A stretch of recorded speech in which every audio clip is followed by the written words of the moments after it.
જય માતાજી। જ્યારે તમારા કુળદેવતા અને તમારા પિતૃઓ તમારાથી નારાજ થાય છે ત્યારે મળે છે આ સંકેતો। તો કયા છે સંકેત, ચાલો જાણીએ। ઘણીવાર કામ બનતા બનતા અટકી જાય છે।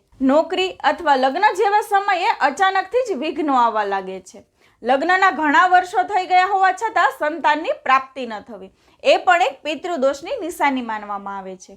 ઘરમાં વારંવાર બીમારી કે અકસ્માત જેવા પ્રશ્નો ઊભા થવા તે પણ એક ખરાબ સંકેત માનવામાં આવે છે।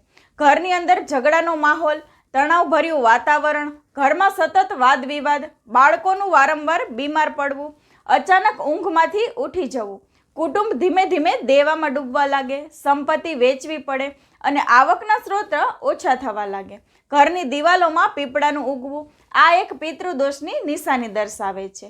જો તમારા કુળદેવતા અને તમારા પિતૃઓ નારાજ હોય છે ત્યારે આવા સંકેતો તમને મળે છે। તો અમાસ, પૂર્ણિમા જેવી તિથિ પર તેમને જરૂરથી યાદ કરો અને તમારા કુળદેવતાને પણ જરૂરથી તમારે યાદ કરવા જોઈએ। જય માતાજી।